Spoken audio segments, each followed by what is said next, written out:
Dans un atelier, je sais qu'on va dire beaucoup de choses et tout ce que l'on dit n'est pas retenu.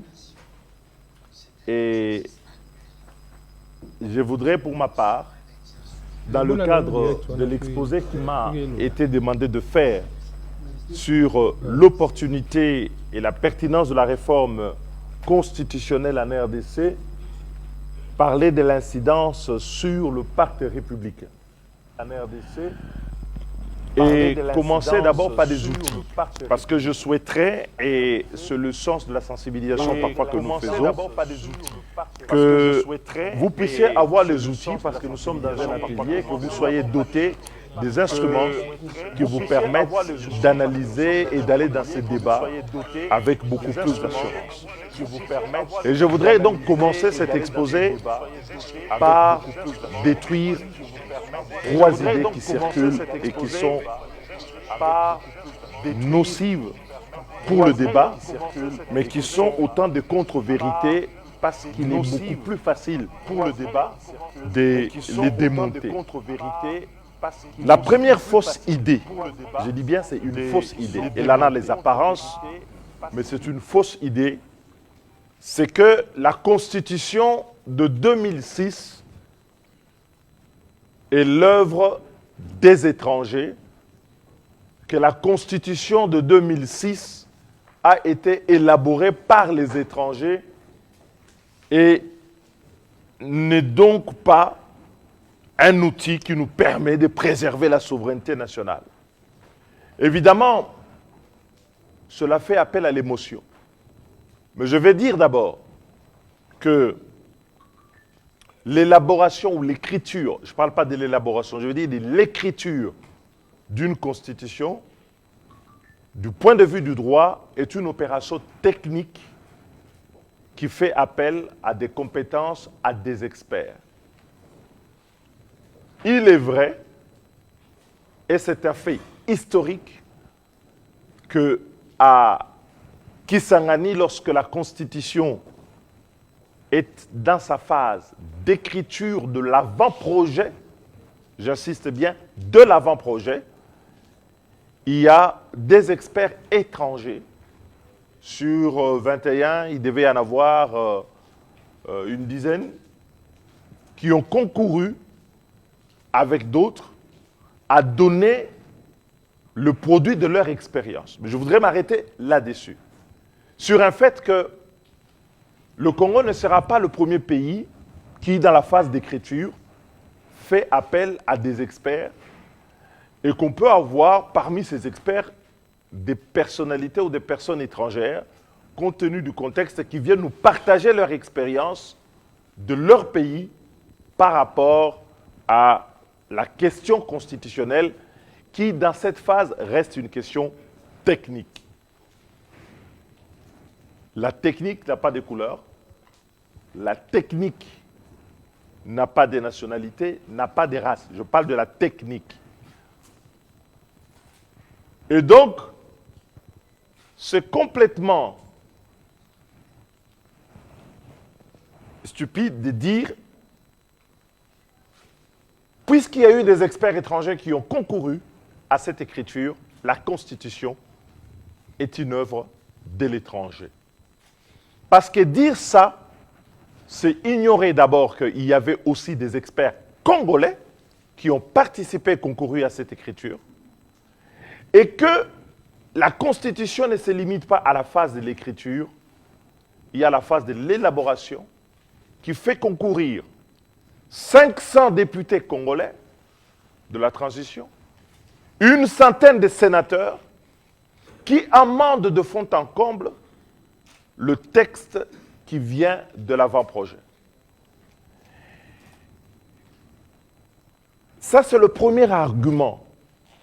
Dire qu'on a eu des experts et tout ça. Parce que ceux qui vous gouvernent ne vous disent pas la vérité.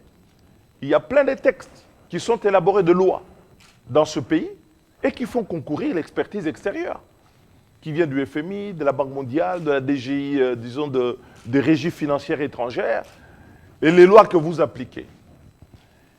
Alors, c'est une question doctrinale, une controverse.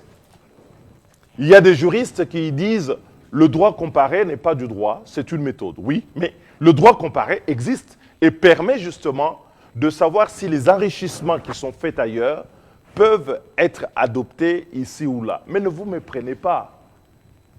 J'ai l'avantage d'exercer au barreau de Paris, au barreau de Kinshasa, et je peux vous dire par exemple que sur les lois que vous trouvez, y compris au sein de l'Union européenne, il y a plein de lois dans plein de domaines.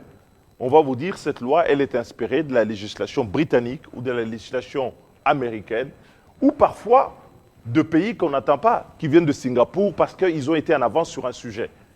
Nous sommes dans le domaine de la science, et la science, c'est le progrès. Les idées n'appartiennent à personne. Les idées n'ont pas des couleurs. Je voudrais vous donner cet instrument parce que quand vous entrez dans ce débat de la Constitution avec l'émotion, vous abolissez la science, alors vous détournez tout et vous rentrez dans le champ de la manipulation. Ça, c'est un sujet majeur que de le savoir. Donc, le droit comparé peut être source du droit parce qu'on compare les législations, on compare les autres. Pourquoi? Il y avait un Béninois, oui. Parce que quand nous avons fait la conférence nationale, nous n'avons pas inventé la conférence nationale, c'est le Bénin. Mais le Bénin était déjà à plusieurs cycles. Et donc, c'était normal de savoir qu'est-ce que les Béninois ont fait après. Parce que nous, après la conférence nationale, nous sommes rentrés dans le chaos, dans la guerre civile. Il était donc bien de pouvoir écouter aussi les autres. Nous ne sommes pas les nombrils du monde et nous ne sommes pas isolés du reste du monde. Et au demeurant, ce n'est pas le Congo qui a inventé le constitutionnalisme ou la constitution écrite. La première constitution écrite, elle est américaine et d'autres ont copié. La première écrite, elle est américaine, elle a 200 ans. Plus de 200 ans. Donc, oubliez de dire, arrêtez de dire, parce qu'il y a eu un expert qui a participé, c'est une loi étrangère. Je vous mets à défi. Prenez le code des impôts, prenez la loi de finances, prenez ceci, comparez avec d'autres législations et vous allez voir beaucoup de similitudes et parfois même des dispositions qui sont reprises mot à mot. Mais pourtant, vous parlez du droit congolais. Donc, arrêtez. Cette idée est deuxièmement fausse pour une raison. Lorsque vous faites le seul instrument qui vous permet d'établir que vous avez une constitution qui est d'importation, moi je vais vous donner les sources de notre constitution. Les gens vous racontent des histoires. Prenez la loi fondamentale du 19 mai 1960. C'est la loi avec laquelle nous sommes devenus indépendants parce que nous n'avions pas de constitution, il fallait nous doter d'une loi provisoire qui allait faire œuvre de la constitution. Mais cette loi, elle était complétée par une deuxième loi constitutionnelle qui réglait la question des libertés publiques, la loi du 17 juin 1960. Ajoutez à cette loi-là la constitution du 4 août 1964, qui a été la première constitution définitive établie dans notre pays et soumise à référendum. Ajoutez à cette constitution-là la constitution du 24 juin 1967. Et enfin, ajoutez à cette constitution le projet de constitution de la République fédérale du Congo de 1992, élaboré à la conférence nationale. D'abord, quand vous établissez les tableaux de correspondance, vous allez remarquer quelque chose qui est étonnant. Plus de 60% de la Constitution que nous avons, et pour certaines dispositions reprises mot à mot, sont tirées de la Constitution de 1964. 60%. Avions-nous besoin des étrangers pour pouvoir établir cette correspondance-là? D'un outil qui est tiré de notre propre droit, de notre histoire constitutionnelle? Non. Non. Dire que c'est une affaire des étrangers, c'est complètement être à côté de la plaque et au sens de l'histoire. 2. Vous allez voir que quand vous prenez cette constitution, vous ajoutez les dispositions qui sont dans la loi du 17 juin 1960 concernant la protection des libertés des personnes. Certaines dispositions sont reprises là-dedans et sont mises dans la Constitution pour protéger les droits et libertés. Et ce que disait le professeur Ngonankoy tout à l'heure, il a raison. Le chapitre sur le droit et liberté a été enrichi de droits que l'on appelle de la troisième génération. Tous ces droits à l'environnement, tous ces droits liés à l'égalité homme-femme, qui étaient absents en 1964 et que l'on a dû ajouter. Avions-nous besoin des étrangers que pour dire que le Congo qui est attaché à la défense de droits a besoin de ça? Non. Lorsque vous associez toutes ces dispositions, vous allez voir que finalement la Constitution du 18 février 2006 est la synthèse des dispositions constitutionnelles élaborées par les Congolais dans notre histoire et a fait participer les plus grands d'entre nous en matière de droit public et de droit constitutionnel depuis 1960 et qui permet de répondre aux grandes questions de notre pays. Troisième élément, toujours sur cette fausse idée, c'est de dire que la Constitution est une œuvre de belligérants. Vous savez, on a dit aux Congolais parfois, je publie l'année prochaine les mémoires de la Constitution avec tous les détails, parce que je pense que ce document est important, parce que dans la phase d'élaboration, c'est de l'adoption de la Constitution, des discussions de la Constitution, chacun est réduit à son souvenir personnel et il invente une histoire. Mais moi, je voudrais mettre à la disposition des Congolais les archives qui établissent qui a dit quoi, qui a fait quoi. Je vais vous démontrer un fait par exemple. On dit que c'était une histoire de belligérants. Prenons une question essentielle. La durée et le nombre de mandats de président de la République. Je vais vous la faire courte parce que sinon, on resterait des heures. La durée et les mandats de président de la République, il y avait deux options. La première option, les gens ont dit, quelqu'un peut faire 2 mandats, il passe un mandat et puis il revient pour un 3e. Comme c'est le cas dans certains pays, je crois la France et tout ça, aujourd'hui. Donc, vous ne pouvez pas faire 3 mandats successifs. Si vous faites 2 mandats, le 3e, vous pouvez le faire, mais il faut faire sauter le temps pour y aller. Et il y avait une deuxième option, où on a dit, quelqu'un qui a fait 9 mois dans le ventre de sa mère et qui est né congolais, il fait 2 mandats, il part, c'est fini. La première option était soutenue par qui? Et vous allez être étonnés. Les archives sont là. Moi, je parle des archives, je parle de preuves, je ne parle pas de souvenirs personnels. La première option était soutenue par le pouvoir en place. Joseph Kabila, le gouvernement, il voulait 2 mandats et puis il peut revenir pour un 3e. Comme nous oublions l'histoire, quelqu'un peut venir vous raconter des choses qui sont à côté de la plaque.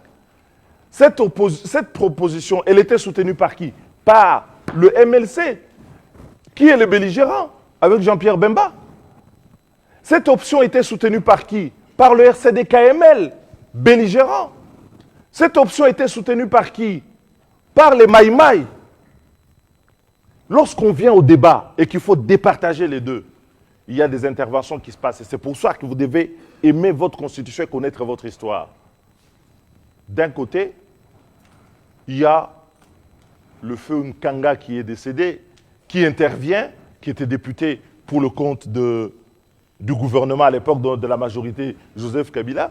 Il dit, bon, quelqu'un qui a bien travaillé, il peut faire 2 mandats et puis il revient. Bon, il est soutenu par Nkulu Mwenze, qui est décédé aussi. Mais les archives sont là. Ah, vous comprenez bien que la majorité des belligérants sont pour cette option. Mais l'opposition, je dis bien l'opposition, peut-être qu'eux-mêmes ont oublié, mais les archives sont là. Il y a Mbouyi Alafouele, député de l'opposition non armée, non belligérant, qui intervient, qui dit ceci. Nous sommes en Afrique, la démocratie, le respect de l'état de droit n'est pas quelque chose qu'on va avoir immédiatement. Nous savons comment les élections se passent en Afrique. Et que celui qui y est élu se débrouille pour tricher la seconde élection. Et si vous le laissez avoir la possibilité d'un 3e mandat, il va placer un bouffon à la tête du pays, continuer à gérer et pour revenir. Et donc, la question de l'autoritarisme, du pouvoir personnel ne sera jamais résolue dans ce pays. Et nous connaissons les méfaits de l'autoritarisme. Nous connaissons les méfaits du pouvoir personnel parce que c'est ce que nous avons fait pendant 32 ans avec le régime de la Deuxième République. Et ça n'a donné aucune aucun résultat. Mbuyalafuele est complété par l'honorable Emery Okunji. Et vous savez quand on va au vote, parce que quelquefois les consciences parlent, on dit que les Congolais n'ont pas conscience et qu'ils votent pour leur camp. Les gens ont voté pour cette deuxième option qui est devenue l'option qui est dans la Constitution.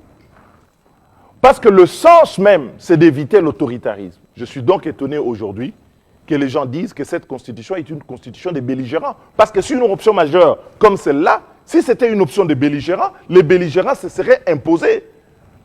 Et dites-moi, ces belligérants qui étaient nombreux dans la salle, pourquoi ils ne se sont pas imposés? Et donc, réduire la Constitution à son écriture technique, parce qu'il y a eu participation des experts, et ignorer son élaboration par les chambres, par la discussion au Parlement, c'est faire insulte à la mémoire de tous ceux qui ont travaillé et faire insulte à tous les autres Congolais. Donc cette Constitution, elle est vôtre. Et je vous dirai pourquoi elle est vôtre et pourquoi vous devez l'aimer.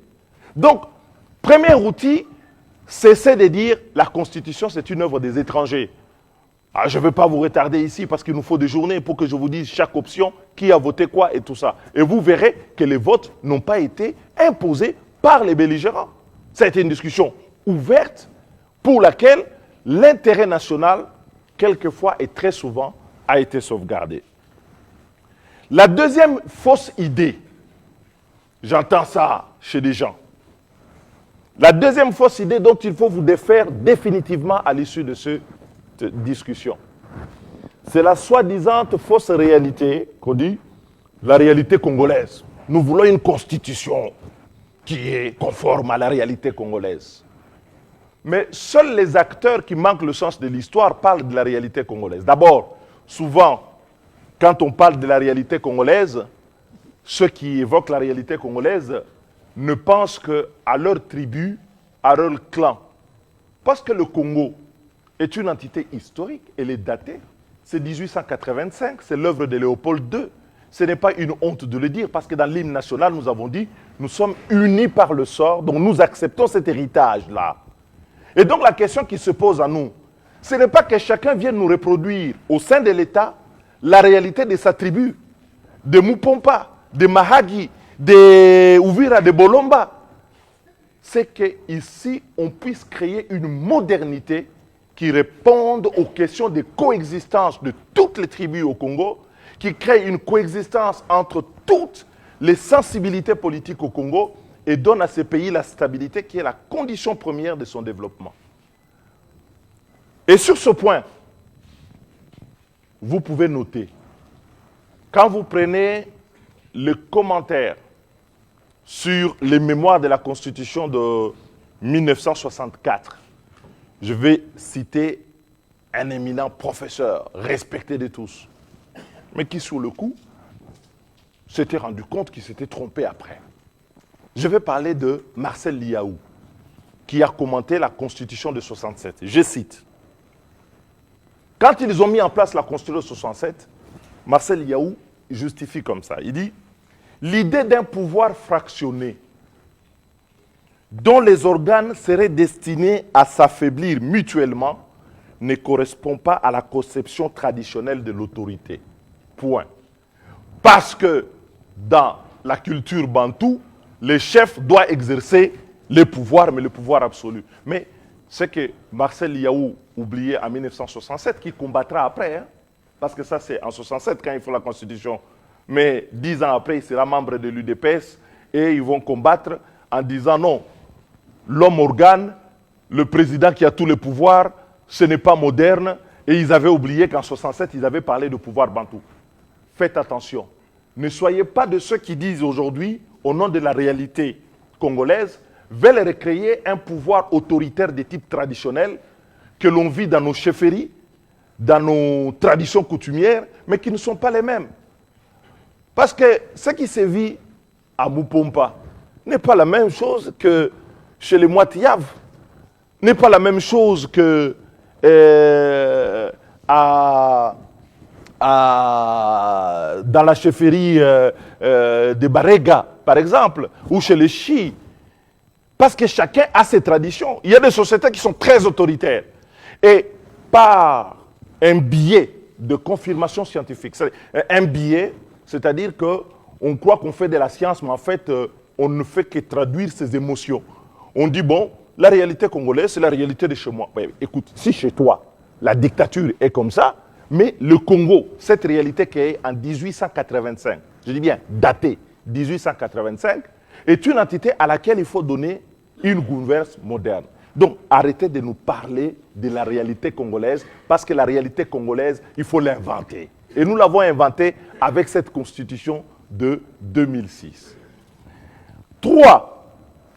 J'entends souvent les gens dire, bon, Délis Sesanga, j'aime pas les attaques personnelles. Bon, Délis Sesanga a soutenu la révision constitutionnelle. Aujourd'hui, il est contre la révision. Non. Je suis contre la fraude à la Constitution. Parce que ce que le pouvoir veut faire, ce n'est pas la révision, c'est la fraude à la Constitution. Et donc, je vais vous donner un troisième outil, dont si vraiment il y a quelque chose à retenir, retenez les trois. Le troisième outil, c'est qu'il y a une différence fondamentale, mais alors fondamentale, entre la révision et le changement de la Constitution. La fraude consiste en quoi? La fraude consiste à dire, je vais faire la révision, mais en réalité en vendant le changement de la Constitution. Ce n'est pas parce que quelqu'un dit, je fais la révision, qu'il fait la révision. Il y a des gens qui disent, je fais la révision, mais on va revoir le nombre de mandats. Non, ça, ce n'est pas la révision, monsieur. C'est le changement de la Constitution. Et donc, il y a 4 différences fondamentales entre la révision et le changement. Et de grâce, je mets en garde ceux qui parlent à mon nom. Je n'ai chargé personne d'être mon porte-parole. Je peux encore la porter et être entendu suffisamment que pour être le propre interprète exégèse de ce que je dis. La révision et le changement de la Constitution diffèrent sur un premier point. C'est la technique d'écriture. Premier point de divergence, de différence, c'est la technique d'écriture. La révision procède d'une modification intégrale de la Constitution. Non, le changement, c'est la modification intégrale de la Constitution, alors que la révision est une réécriture partielle des dispositions constitutionnelles. C'est ainsi que quand j'ai parlé et j'ai défendu mon projet sur la révision, j'ai dit qu'il y avait une 50aine de dispositions à voir, dont certaines d'ailleurs recoupent l'exposé qui a été fait ici. Et donc on n'était pas dans une réécriture intégrale de la Constitution. Donc c'est faux de dire Sesanga a soutenu le changement de la Constitution. C'est faux. Ces gens-là cherchent des béquilles, mais ils ne les auront pas, parce que je suis encore vivant, donc je peux parler. Il y a une différence fondamentale. Réécriture de toute la Constitution, et c'est ce que le professeur Ngonankoy a dit dans son texte, et de l'autre côté, la réécriture partielle des dispositions de la Constitution. Donc la technique d'écriture est différente. La deuxième différence, c'est que ce sont les effets. La révision de la Constitution maintient en vigueur la Constitution. La révision de la Constitution maintient en vigueur la Constitution. Le changement de la Constitution a pour effet d'abroger la Constitution. L'abrogation et le maintien des dispositions, c'est deux choses totalement différentes. 3. La révision constitutionnelle bloque un homme né normalement au bout de 9 mois de solliciter un 3e mandat. OK? Alors que le changement de la Constitution donne à ceux qui ont déjà exercé 2 mandats la possibilité d'être à nouveau candidats pour leur élection. Donc, si on abroge la Constitution, les compteurs sont remis à 0 et c'est vraiment le seul effet en termes de bénéfices personnels, c'est que M. Tshisekedi, par exemple, peut demain choisir « je ne suis pas candidat ». Ou il peut dire « je vais repartir parce que les compteurs sont remis à 0 ». Alors ils disent « mais il n'a pas demandé le 3e mandat ». Non. Le sens de l'histoire dans notre pays, c'est d'interdire à qui que ce soit de penser même qu'il peut être candidat pour un 3e mandat, quelle qu'en soit la forme, directe ou indirecte. Et puis, ce blocage est en soi quelque chose, en fait, qui est verrouillé et garanti dans la Constitution par l'article 220. Et enfin, vous avez les faits. Les faits de remettre en cause la Constitution, vous allez reprendre les objectifs que la Constitution a poursuivis. Prenez votre Constitution à la page 5. Quels étaient les objectifs? C'est assurer le fonctionnement harmonieux des institutions, éviter les conflits, instaurer un état de droit, contrer toute dictature, garantir la bonne gouvernance, lutter contre l'impunité et assurer l'alternance politique. Ces objectifs, vous allez les anéantir. Pourquoi? Parce que lorsque quelqu'un aura le pouvoir de se maintenir au pouvoir et de renouveler avec une CENI qui est toujours corrompue, on aura un pouvoir indéfini. Donc, au lieu d'avoir une constitution, comme j'entends des gens dire, référendum, il n'y aura pas de référendum sur la Constitution. Nous allons nous diviser parce que personne n'a reçu ce droit de pouvoir organiser un référendum pour avoir un plébiscite d'être un président à vie. Parce que le référendum ici, ce n'est pas un référendum sur la Constitution, c'est un référendum pour un plébiscite en faveur d'un individu qui veut rester président à vie avec une CENI manipulée. Nous disons, nous tenons à la Constitution parce qu'elle doit bloquer les mécanismes de dévolution et de circulation de pouvoir et garantir l'alternance politique, comme d'ailleurs, de manière prémonitoire, Mbouya Alafuele l'avait pensé à l'occasion de ce délai. Et donc, ceux qui veulent, qui refusent de rester sénateurs à vie, ils ont le droit de ne pas siéger au Sénat. Mais ils n'ont pas le droit de substituer au sénateur à vie la présidence à vie.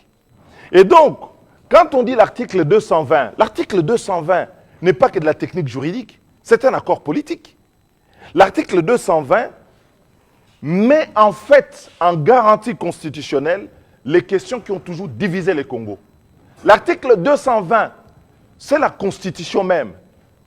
L'article 220 veut dire ce que nous avons lié pour qu'il y ait une concorde, une cohésion nationale. Et si vous ouvrez l'article 220, alors bonjour les dégâts, l'instabilité, la remise en cause. La Constitution, quand vous la prenez, mais même si vous n'êtes pas amateur de grande lecture, je comprends. Mais dès la première page, il dit quoi? Depuis son indépendance le 30 juin, la RDC est confrontée à des crises politiques récurrentes, dont l'une des causes fondamentales est la contestation de la légitimité des institutions et des animateurs. J'insiste, des institutions et des animateurs. Celui qui va changer la Constitution demain va réouvrir le débat sur la légitimité des institutions et des animateurs. Et ça va être un facteur d'une très grande instabilité sociale et politique. Ils doivent en assumer les conséquences. Personne ne les laissera faire. 2. Cette Constitution a été mise en place avec l'article 220 en disant quoi? Pourquoi je dis que l'article 20 est la Constitution? Nous avons des grandes questions qui nous divisent dans ce pays et qui ne permettent pas d'avoir cette stabilité dans ce Congo qui est créé depuis 1885. C'est quoi? Vous avez d'abord la première question, c'est entre les unitaristes et les fédéralistes. En 1964, parce que je vais nuancer ce qu'a dit le professeur Ngonankoy, en 1964, il était dit que le Congo va devenir fédéral au bout de 3 législatures. À partir de la 3e législature, le Congo deviendra fédéral. Mobutu a fait son coup d'État, on a arrêté les principes, on a fait un État unitaire qui a appauvri le Congo. Vous savez comment ça s'est terminé. Et donc, on a trouvé un moyen terme en disant on fait un État qui prend les avantages de l'unitarisme parce que quand même nous sommes encore fragiles, mais donne quand même une concession à ceux qui veulent le fédéralisme. Et d'ailleurs, j'ai entendu un des membres de l'Union sacrée, un des partis, qui a dit peut-être la seule chose intelligente à cette étape, c'est de dire que, bon, ils veulent maintenant, ouais, on veut changer la Constitution, on passe au fédéralisme.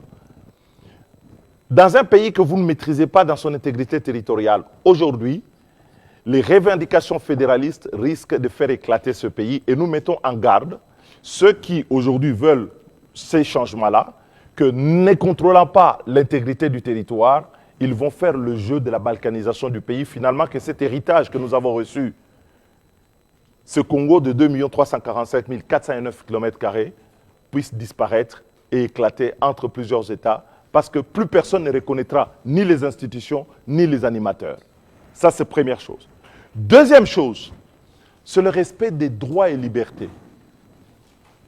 Il y a eu la loi du 17 juin 1960. Elle a réglé les libertés publiques. Elle a été reprise dans la Constitution de 64.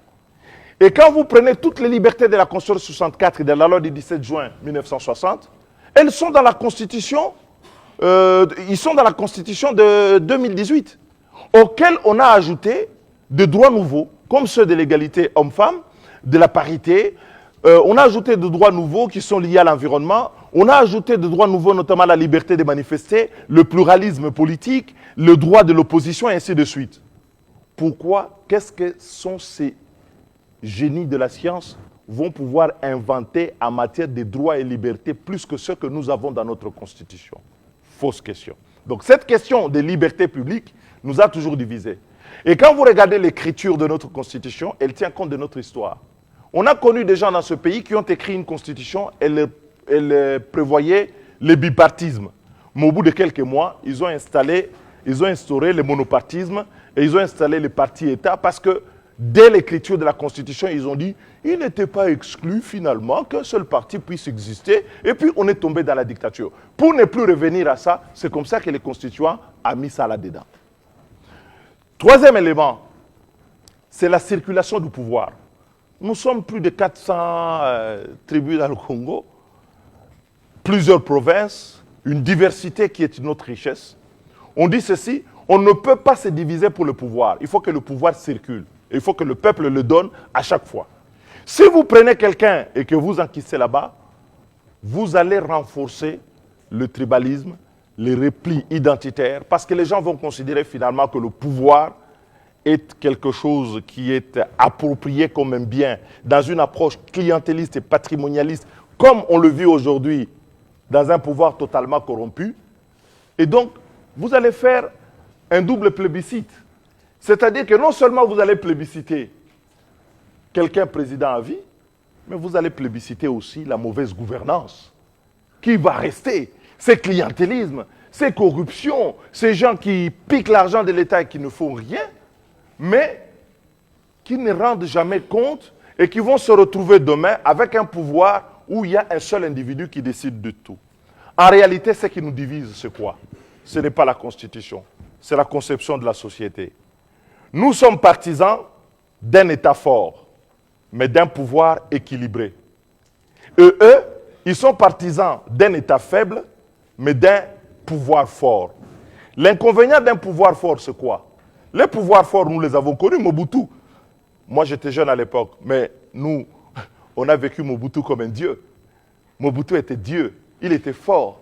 Mais l'État congolais a été affaibli. Si aujourd'hui, nous ne savons même pas défendre des centimètres carrés de notre territoire, c'est parce que nous avons connu un homme fort, mais avec un État faible. Le sens de cette constitution, c'est de pouvoir bâtir un État fort, avec un pouvoir équilibré. Ne parlez pas comme Liao en 67 pour pouvoir le regretter. Lui, il a déjà regretté, le pauvre, de grâce. Où on dit, les pouvoirs qui se limitent, ça affaiblit les chefs. Non. Les gens doivent apprendre à fonctionner dans une société moderne, où il y a de la redevabilité, où il y a de la responsabilité, où on peut sanctionner, où les gens ne doivent pas considérer que le fait de ne pas sanctionner, c'est ça l'exercice du pouvoir. Parce que lorsque quelqu'un est cité dans une affaire judiciaire, qu'un responsable politique, président de la République ou Premier ministre disent « Oh, ben, je pense que c'est un bon père de famille », ça s'appelle une dérive et une sorte de pression morale exercée sur les magistrats. Et après, on dit non, les magistrats ne font pas leur travail. C'est ce système qu'on ne veut pas. Que l'on ne prenne pas les défaillances personnelles comme étant les défaillances de la Constitution. Et une fois de plus, je dis, lorsque un maçon construit un mur et que le mur n'est pas droit, ce n'est pas le fil de plomb qui pose problème. Ce n'est pas les instruments de mesurage ou de mètres, les mètres qu'on utilise qui posent problème, c'est les maçons qu'il faut changer. Et donc, Je voudrais vous apprendre à aimer les lois de votre pays, à les défendre, plutôt qu'à rechercher des changements que nous avons déjà expérimentés dans l'histoire. Quand on parle de l'article 220, les gens disent « Ah ouais, c'est les belligérants qui ont imposé ». Non. La forme républicaine, pourquoi? Parce que, finalement, même si Mobutu n'était pas déclaré roi, il a vécu comme un roi. Et c'est pourquoi on dit que la forme républicaine ne peut pas être changée. Le nombre de mandats, pourquoi? Ce n'est pas importé. Parce qu'on sait que tous ceux qui arrivent au pouvoir veulent s'enquister. La preuve, ceux qui sont là aujourd'hui veulent encore s'enquister au pouvoir et donc ils recherchent le changement pour avoir un troisième mandat. Quand on dit les prérogatives des provinces ne peuvent pas être... Parce que ceux qui sont pour que les provinces tournent, que tout ne soit pas concentré à Kinshasa, disent il faut que la Constitution donne un minimum de garanties que les provinces vont pouvoir fonctionner. C'est pour ça que vous avez l'article 220. L'article 220, et j'en terminerai là, l'article 220, c'est une synthèse subtile du compromis sur les tensions majeures de notre société dans le cadre d'une gouvernance moderne qui doit fonctionner et être achevée par des réformes légales. Ne transférons pas les problèmes des individus à la Constitution. Un ministre incompétent, voleur, sa solution, c'est d'avoir une justice qui les réprime. Ce n'est pas de changer la Constitution. Un gouverneur qui ne fonctionne pas correctement, le problème n'est pas dans la Constitution. Posez-vous la question chaque fois que vous voulez mettre de nouvelles lois, si les avantages qu'on vous présente de ces nouvelles lois ne cachent pas des dégâts beaucoup plus importants que les lois que vous voulez supprimer. Et si ces dégâts sont beaucoup plus importants, et si, nourris par l'expérience, vous savez que tel est le cas, alors défendez jusqu'à la dernière énergie votre Constitution. J'ai dit et je vous remercie.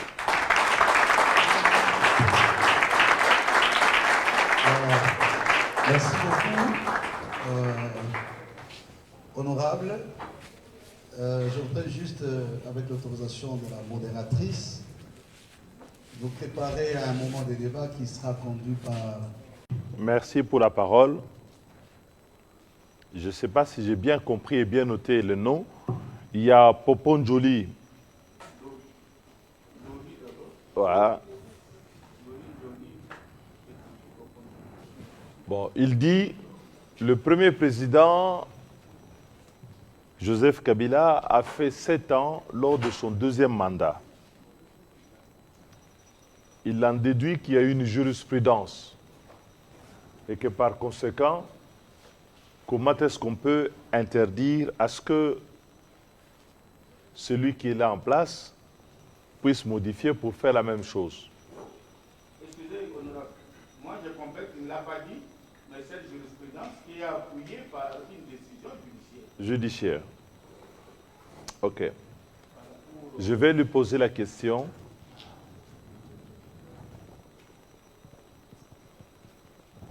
S'il est dans son quartier, je ne sais pas où il est, si dans son quartier, il y a des jeunes gens qui se mettent chaque jour à voler les poules, les bœufs et tout ça, et que personne ne les arrête, est-ce que pour autant le vol est aboli? Est-ce que le vol, l'infraction du vol est abolie? Moi, je ne comprends pas des fois comment on réagit chez nous. Là aussi, c'est 2 biais qu'il faut vraiment enlever de la tête. Une violation de la loi, une corruption de la loi ne crée pas une jurisprudence. Je ne sais pas si vous êtes juriste. C'est de la violation de la loi. Nous avons souvent l'habitude de considérer que les défaillances humaines, nos défaillances morales et politiques deviennent des normes. Et on considère que c'est devenu normal. Comme j'avais suivi un responsable dire, les rétrocommissions sont normales. Bon, pas normal, c'est de la corruption. Mais ce qui n'est pas vrai. Ce qui est violation de la loi, ce qui est violation des règles, même si le juge ne les a pas sanctionnés, ne fait pas de cette violation un droit. D'ailleurs, dans le projet de révision que nous avions porté à l'époque, nous avions proposé que lorsque le président, il n'y a pas organisation des élections dans les délais, que le président devait démissionner. Il devait être déchu. Parce que nous savons comment ça se passe chez nous. Le président s'arrange pour que les élections aient lieu le plus tard possible. Parce que comme on est dans une violation de loi à une échelle exponentielle, on s'organise pour que les élections n'aient pas lieu et puis on donne toute somme d'explications. La tenue des élections, c'est un rendez-vous. C'est une horloge républicaine qui doit tourner d'elle-même. Il n'y a pas besoin de dire qu'il sera midi, il sera 14 heures. Il sera temps dans 5 ans, il faut organiser les élections et donc il faut que la machine électorale puisse fonctionner comme une horloge de manière permanente. Mais chez nous, on s'organise pour que la question électorale, on puisse s'en occuper le plus tard possible et comme ça, on peut justifier ce que l'on a appelé les glissements. Bien entendu, le juge constitutionnel a rendu un arrêt dans lequel il disait que le président en fonction restait en fonction tant que le nouveau élu n'est pas entré en fonction. C'est une façon de voir. Mais la question qu'on peut se poser est la suivante. Nous avons connu ça dans l'histoire. Mobutu, je crois que son dernier mandat, sur pied de la constitution qui était la sienne, devait échoir en 1991. Et comme je parle de mémoire, je crois que c'est 84 qu'il est élu pour la dernière fois dans l'élection qui est celle du MPR à l'époque. Et comme on est dans la phase de la transition et que la transition est trouble, il dit, bon, il reste en fonction. Ben, il est resté en fonction pendant 7 ans. Ma question est la suivante. Est-ce que le juge constitutionnel chez nous a entendu, et le constituant a entendu, que si un président organise pour qu'il n'y ait pas d'élection, il reste en fonction jusqu'à ce qu'il lui plaira de faire organiser les élections? Je pense que c'est une interprétation abusive. Et c'est en cela, par exemple, que la révision que nous proposions avait l'avantage de fixer les choses. Mais je vais dire aussi une chose qui est presque immanente à notre société. Les lois ne vont pas changer les personnes. On peut écrire une loi, une constitution comme un procès verbal dans lequel il ne faut que juste ajouter les noms pour qu'elle marche. La constitution est un instrument qu'il faut faire marcher par ceux qui ont l'amour de leur pays. Ceux qui n'aiment pas les lois de leur pays n'aiment pas leur pays, ne sont pas patriotes. Parce qu'un patriote, il doit aimer la loi. Parce que la loi, c'est ce qui amène la paix. La loi, c'est ce qui amène la stabilité. Je suis d'accord avec le prof Poité. Avant de parler du développement, il nous faut une stabilité politique. S'il n'y a pas une stabilité politique, il n'y a personne qui va investir, il n'y aura pas le travail qui va se faire et on va se perdre dans des débats qui nous éloignent des problèmes réels que rencontrent les Congolais. La grande question que nous avons chez nous, c'est que la loi n'est pas respectée et tout le monde s'organise pour que la loi soit violée en permanence. Je vais vous donner un autre exemple. J'entends dans ce débat, et moi je suis choqué parce que nous avons fait la loi sur la Cour constitutionnelle, que cette constitution organise l'impunité. Vous avez entendu ça? Que cette constitution, elle organise l'impunité, que les anciens dirigeants ne peuvent pas être poursuivis parce qu'il y a eu dans cette affaire Bukanga Lonzo des gens qui n'auraient pas été poursuivis parce que la Cour a dit qu'elle était incompétente. En réalité, la décision qui a été rendue ne devrait pas faire office de jurisprudence parce qu'elle va à l'encontre du sens même de ce que la Constitution a toujours voulu. Alors là, les gens disent, le problème c'est de la Constitution, alors que tout le monde sait que cette justice est rendue dans des conditions de corruption, dans des conditions où les juges sont conditionnés pour rendre des décisions qui vont à l'encontre de la loi et à l'encontre de la Constitution. La manière dont même on constitue la Cour constitutionnelle, Joseph Kabila, c'était... Alors, on avait dit que la Cour constitutionnelle, on va faire des tirages au sort. Après, il y en a un juge qui est décédé, à qui on est allé demander une démission sous son lit de mort, l'autre qu'on a forcé à démissionner, et puis on a dit, bon, on ne fait plus les tirages au sort parce qu'il y en a 3 qui ont démissionné, comme par hasard. Et puis bon, Félix est venu, lui aussi, il a fait démissionner des mecs, et puis il a mis ces mecs là-bas. Après, on se demande, la justice ne fonctionne pas. Mais la justice ne fonctionne pas. Et c'est ce que disait Likwe, le Premier ministre singapourien qui a construit Singapour et qui a fait... Il dit, vous savez, vous pouvez mettre toutes les lois que vous voulez, vous pouvez mettre toutes les constitutions que vous voulez dans un pays, Mais le plus important, c'est l'exemplarité des dirigeants. Moi, je peux dire aujourd'hui, ça ne sert à rien de faire les États généraux de la justice. Parce que les politiques ne veulent pas de la justice dans ce pays. Parce que tant que les politiques diront, moi je veux une justice à la carte, si ce sont mes amis, ils ne comparaissent pas. Si on cite un des miens dans l'affaire des forages, ou dans l'affaire de lampadaires, ou dans l'affaire de 100 jours, ou dans l'affaire des rames, et moi, je dis non, c'est un père de famille, il est bon, il faut le laisser et tout ça, la justice ne fonctionnera pas. Il ne faut pas après chercher les problèmes ailleurs. Faites les états généraux comme vous voulez. Faites changer les constitutions et les lois. Mais tant que nous ne sommes pas persuadés que la loi est ce qui sauvegarde le pays, son unité, la discipline, ainsi de suite, on peut tout faire, on n'ira pas. Ça me rappelle toujours ces chrétiens que nous sommes, toujours entre deux bords. Une maman, elle est chrétienne, elle prie, elle va à l'église, elle est dans les groupes et tout ça, mais vraiment fervente. Mais quand son fils tombe malade, il prend la Bible et puis il prie. Elle prie. Elle prie, elle fait des prières parce que son fils doit être sauvé. Il lui donne des médicaments que le médecin a prescrits. Mais quelque part, elle dit non. Peut-être que mon enfant a un autre problème. Il prend une bassine, Azu Likala, Ache, Azu Achawa, Banini, tout ça. Et mélange, prie. On doit être intègre dans ce en quoi on croit.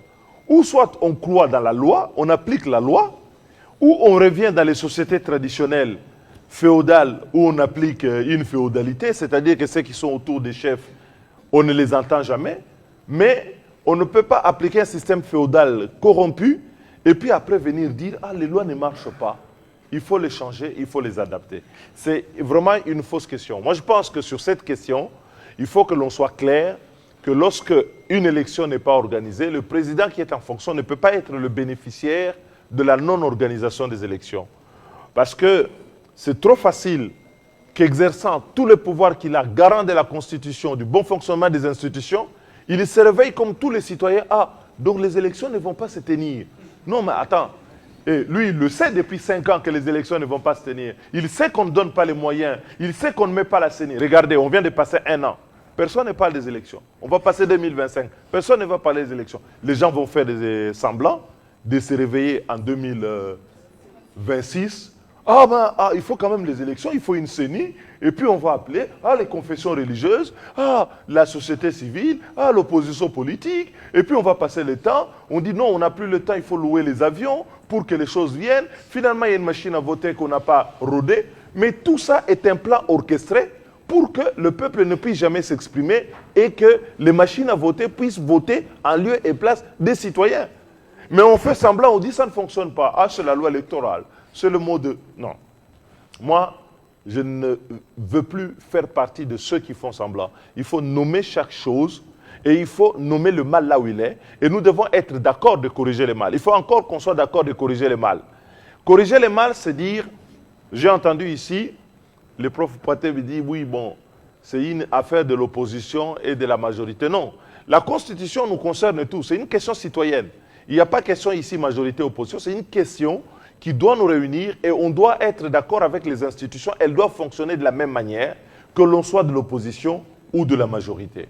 Et c'est pourquoi nous faisons de cette question-là une question citoyenne. Alors, je voudrais répéter et que ça soit noté une fois pour toutes. On dit ici, vous avez dit d'abord, vous êtes contre la révision. Mais vous étiez contre la révision. Vous êtes contre le changement, mais pour la révision. Non. Je suis contre la fraude, la fraude à la révision de la Constitution qui va occasionner un coup d'État constitutionnel pour pérenniser un pouvoir à vie. Est-ce qu'on est clair? Je ne suis pas, il ne faut pas me situer. Ici, la question n'est pas révision, changement. Non, ici, on est dans un processus de tentative de fraude. Et d'ailleurs, j'entends souvent les gens dire mais est-ce que la commission, quand elle va se réunir, elle va dire ça? Non. Le président de la République a été très clair. Son parti, très clair. Académie, ainsi de suite, ils ont dit qu'ils veulent changer des constitutions. Il faut qu'on arrête ces débats. Le débat aujourd'hui, c'est que le président de la République a donné le cap. J'ai entendu même un membre du gouvernement qui dit, mais quand le président a dit, moi je fais quoi? Donc je suis. Donc la commission va être dans le même état d'esprit parce qu'ils ont dit qu'ils vont changer. Alors, chez moi, on dit Sokomounin Ndoki Belela. Donc on ne peut pas attendre que le sorcier, il ait tué des gens pour arrêter. On dit non, là il y a un sorcier. Il faut arrêter ça, ce n'est pas bon. Quand il y a un premier mort, non, problème est allé. Là, ce qui se passe, c'est que il y a une fraude à la Constitution, mais les gens vont faire semblant. Ils disent non, mais la commission peut se réunir, elle ne va pas dire changement, elle ne va pas dire révision, peut-être qu'elle va dire révision et il n'y aura pas changement. Mais celui qui initie vous dit, je veux le changement de la Constitution. Et je vous ai donné ici la différence entre changement et révision. Et donc on sait que dans le changement, on veut un troisième mandat. Donc ça doit être clair et net. Et donc, ce que nous demandons de la part de ceux qui doivent initier, je suis un scientifique, je suis un juriste, je pratique. La révision est constitutionnelle. Elle est prévue par la Constitution. Mais nous demandons de la clarté de la part de ceux qui veulent entraîner les pays dans la fraude à la révision de la Constitution. Parce que s'ils croient on va embobiner les gens en disant on fait une révision pour accoucher d'un changement qu'ils ont déjà annoncé, nous disons on est en face d'une violation de la Constitution, d'une haute trahison qui est une infraction imprescriptible et qui doit être poursuivie parce que c'est un crime contre la nation que de pouvoir jeter le pays dans le désordre, dans la désharmonie, désagréger une société alors que celle-ci s'est organisée pour justement éviter cela. Donc ça, nous disons, nous allons défendre la Constitution. Et la Constitution fait obligation à tous les citoyens. Pas seulement au président. Parce que j'entends souvent les gens dire, le président est garant de la Constitution. Et il nous a dit qui peut l'interdire. Mais bon, l'article 63 nous fait l'obligation de défendre le pays, son intégrité territoriale. Et cette obligation de défendre notre pays intègre notre devoir de devoir assurer la protection de notre Constitution. Et donc c'est un devoir de chacun. Donc il faut y aller dans ce sens-là. Et donc, pour résumer, je ne suis pas contre la révision. J'avais dit que j'étais pour la révision de la Constitution, j'avais proposé. Et cet accord sur la révision de la Constitution, j'avais dit quoi? J'avais proposé un projet de révision. C'est moi-même, parce que ceux qui disent que c'est ça va changer de position ne sont pas honnêtes. Ils ne vous disent pas que le 22 mars 2022, à l'Assemblée nationale, c'est moi, pas quelqu'un d'autre, c'est moi qui ai dit, puisque le pays est en guerre, puisque le pays est occupé, il faut suspendre le débat sur la révision de la Constitution. C'est moi. Pourquoi ils vous disent, j'étais d'accord pour la révision de la Constitution, mais ils ne vous disent pas, l'honorable Sesanga avait défendu la Constitution. Et puis le président avait suspendu les débats sur la révision de la Constitution. Et puis celui qui était président de l'Assemblée, tout le monde connaît les grands amours qu'il me portait, l'honorable Mbosso. Les images sont là, vous pouvez le voir. Et il a dit, l'honorable Sesanga a dit qu'on suspende ces débats et donc on va les suspendre. J'ai repris ce projet dans mon projet présidentiel en disant quoi? Que si nous sommes élus président de la République, après avoir remis la paix, après avoir fait tout ça, donc ce projet-là allait être mis en œuvre. Parce que sinon, je ne l'aurais pas suspendu à l'Assemblée. Mais le projet présidentiel, c'est sur 5 ans. Il n'est pas dit que le projet présidentiel, quand vous êtes élu, tout de suite, vous le mettez en œuvre. Donc, je préfère être le porte-parole de moi-même et dire que je suis contre la fraude à la révision de la Constitution que le pouvoir actuel veut initier et que je considère que la révision est un mécanisme prévu par la Constitution et qu'il n'y a pas d'opportunité, comme je l'avais dit depuis le 22 mars 2022, à pouvoir aujourd'hui engager une révision de la Constitution, d'autant plus que le pouvoir actuel montre qu'il veut aller dans la fraude à la révision. La deuxième question, vous avez dit la loi organique ne reprend pas l'inéligibilité. Bon, elle peut ou ne pas le reprendre. Parce qu'il y a des dispositions de la Constitution qui sont tellement claires que dans l'application, la CENI, les cours et tribunaux en matière électorale appliquent non seulement la loi électorale, mais aussi la Constitution et les autres lois de la République. Alors, est-ce qu'il faut le reprendre dans la loi électorale? Je ne pense pas que ça soit nécessaire. Est-ce qu'en le reprenant, ça va être à objectif, comment dirais-je, à caractère didactique? Oui. Est-ce que ça renforce cette interdiction? Je pense que non, parce qu'elle est prévue par la Constitution. Intégrer que la Constitution est supérieure aux lois organiques et aux lois ordinaires, et que ce qui est déjà dans la Constitution n'a pas nécessairement besoin d'être repris dans la loi organique. Deuxième élément, vous avez parlé, ne dites plus jamais ça. Vous avez dit, la Constitution interdit 2 mandats successifs. Non, la Constitution est catégorique. Elle interdit 2 mandats successifs, alternés, avec déphasage, 2 mandats. Parce que quand vous ajoutez successif, vous parlez en droit d'une autre chose.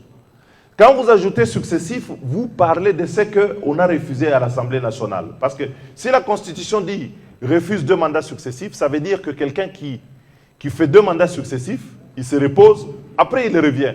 Mais notre Constitution est catégorique. C'est comme Trump là.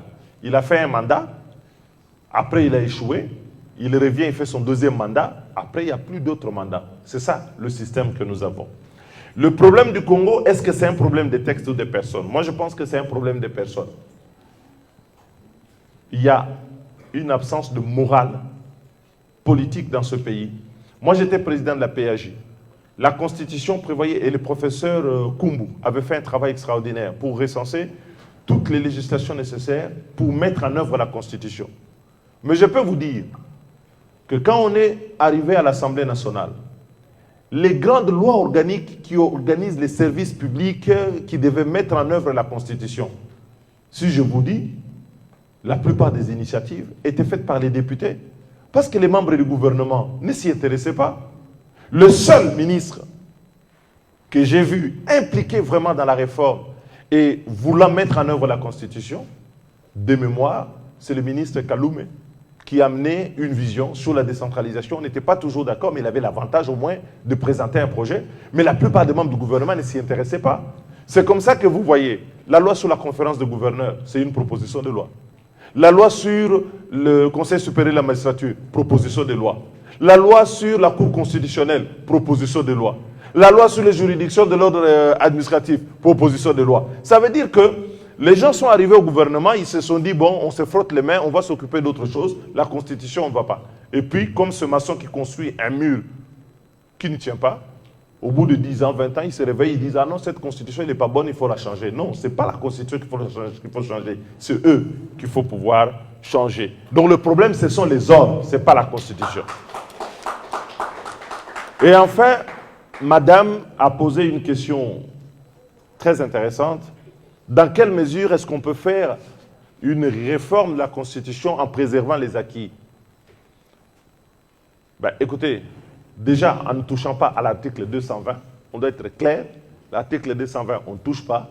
Le nombre, durée des mandats du président, les prérogatives de provinces et des ETD, on peut les augmenter pour les rendre beaucoup plus effectives, mais pas les réduire.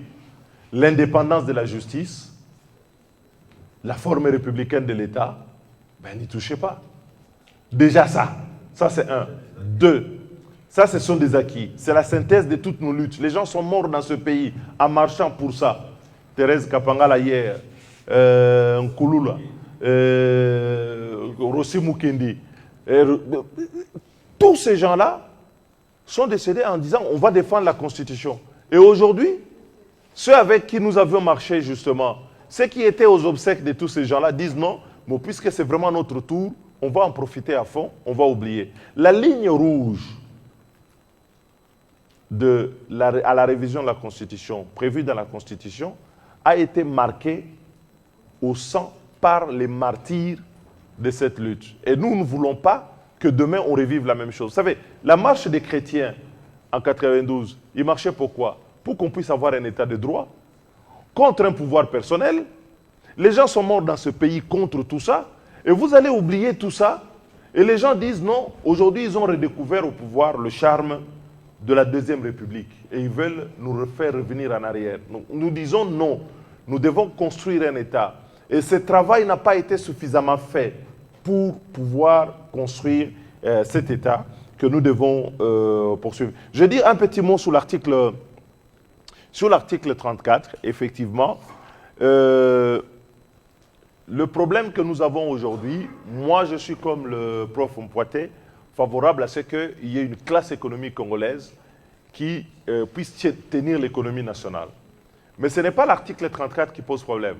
Si on a dit ici que l'État protège les investissements privés nationaux et étrangers, c'est parce qu'en 1973, lorsque Mobutu azarianisait les biens, qui ont coulé au bout d'un an, d'un exercice, les gens avaient tout dilapidé, avant qu'on ne puisse retrocéder, l'économie nationale a été mise à terre. Depuis cette époque, le Congo n'attire plus les investisseurs. Mais en revanche, la terre, le sol et le sous-sol appartiennent bien à l'État congolais.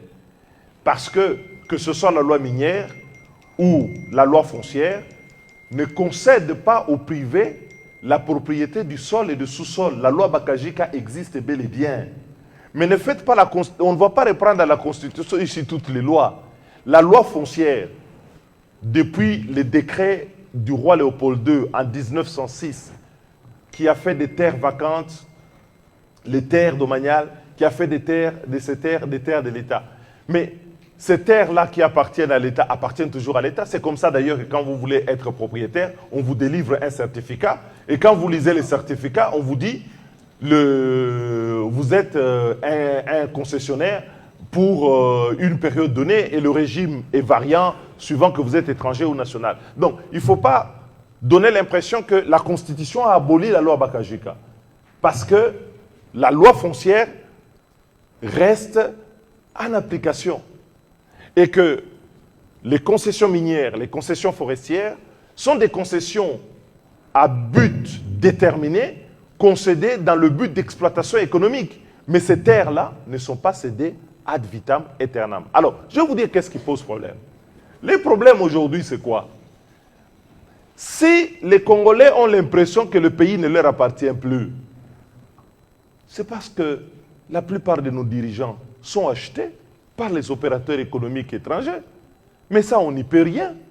Parce que les Chinois, par exemple, les Chinois qui respectent bien la loi anticorruption, parce que bon, j'ai entendu qu'on veut exécuter la peine de mort contre les Kuluna. C'est bien. Mais en Chine, on a exécuté des milliardaires, des millionnaires, parce qu'ils étaient corrompus. En Chine, on ne badine pas avec la corruption, parce que c'est une gangrène. Mais par contre, quand quelqu'un vient au Congo, il voit que vous vendez tout. On voit les papiers, on voit les décisions, on voit les autorités. Les autorités veulent être amis des opérateurs économiques parce que ça leur rapporte.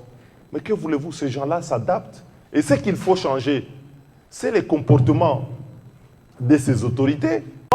On a même vu que dans certains dossiers où il y avait des gens poursuivis pour corruption, ce sont les autorités du pays qui interviennent auprès de puissances étrangères pour que ces gens-là puissent recouvrer leurs droits alors qu'ils étaient poursuivis ailleurs pour corruption dans les affaires congolaises. Donc, la corruption dans notre pays est une gangrène.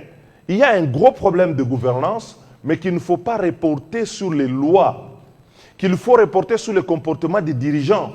Parce que, par exemple, quand on veut favoriser les opérateurs économiques congolais, quand il y a un marché, on veut construire un camp militaire. Pourquoi, au lieu de construire les camps militaires, d'utiliser nos maçons et tout ça, on préfère faire un deal sur des maisons préfabriquées que l'on va acheter en Turquie?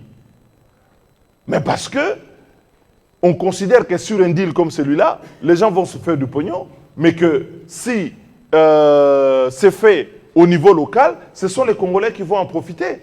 Donc, il y a un problème d'ordre moral qu'il faut régler dans le pays, le respect des lois, réserver certains marchés à des Congolais, réserver certaines activités aux Congolais, mais sans enfreindre non plus l'investissement international. Quand la Chine et les États-Unis sont en guerre économique, ce sont les deux puissances économiques aujourd'hui qui s'affrontent sur le plan mondial. Mais les Américains ne sont pas contre que les intérêts chinois puissent